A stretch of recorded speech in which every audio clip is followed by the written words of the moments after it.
بسم الله والصلاة والسلام على رسول الله. اللهم صل وسلم وزد وبارك على سيدنا محمد وعلى آله وصحبه أجمعين. اليوم الثلاثاء الموافق 5/12/2023.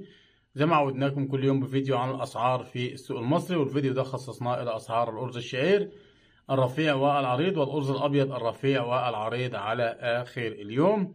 قبل ما نبدأ ونتكلم في التفاصيل، لو أنت أول مرة بتشوفني هيظهر لك كلمة اشتراك بالعربي تحت، اضغط عليها وفعل زر الجرس عشان يوصلك إشعار على تليفونك المحمول وقت تحميل الفيديو، وتعرف السوق وتتابع السوق أول بأول.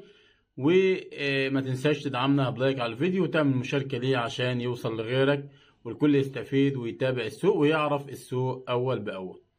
عنوان فيديو اليوم النهاردة: سوق بدون سوق، توقف للمضارب بسبب الأرز الأبيض اللي موجود فيها. المضارب فيها بضاعة أبيض وما فيش مبيعات أبيض، وبعض المضارب عشان بس الناس تكون أنا ما بقولش كل المضارب، بعض المضارب متوقفة عشان المكان اللي بحطوا فيه الأبيض مليان وما فيش مبيعات أبيض. واللي مش مصدق ينزل أي مضرب أو يعدي على مضرب أو اتنين أو تلاتة، هيتلاقوهم واقفين بسبب ان الابيض موجود عندهم ومفيش مبيعات ابيض، ومفيش مكان اصلا يحطوا فيه الابيض.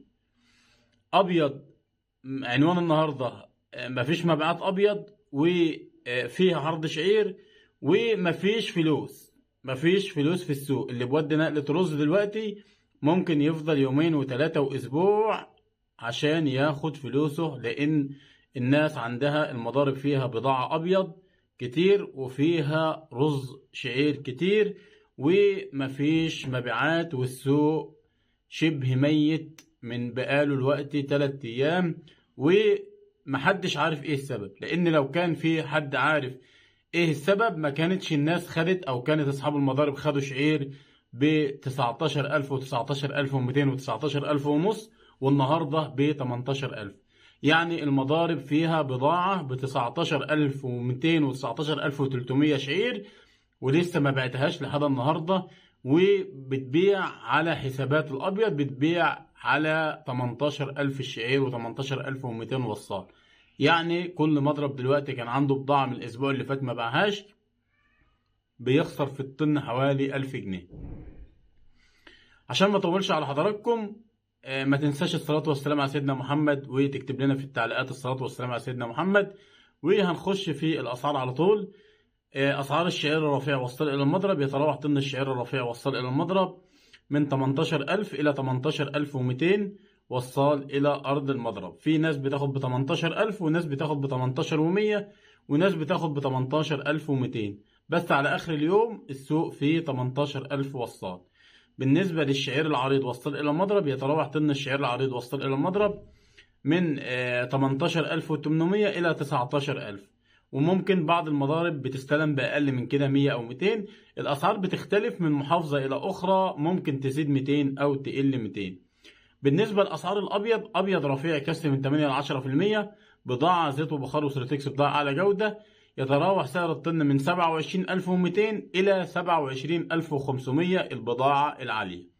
أما بالنسبة للأبيض العريض: أبيض عريض كسر من 8 ل 10%، بضاعة زيت وبخار وسيرتكس بضاعة أعلى جودة، يتراوح السعر من 28,500 إلى 29,000 أعلى بضاعة في العريض.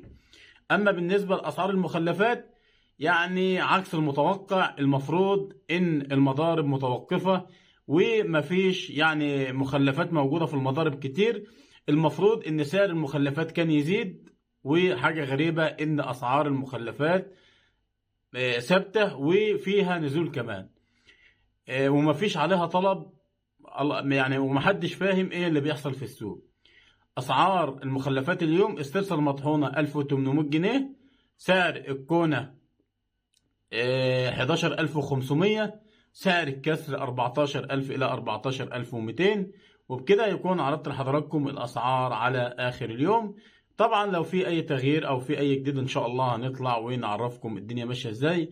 بس السوق وحش جدا، وأغلبية الناس قاعدة ما بتشتغلش، إذا كان تجار شعير أو تجار أبيض أو أصحاب المضارب السوق يعتبر متوقف والناس ما بتشتغلش، واللي بيشتغل ربع الشغل بتاعه.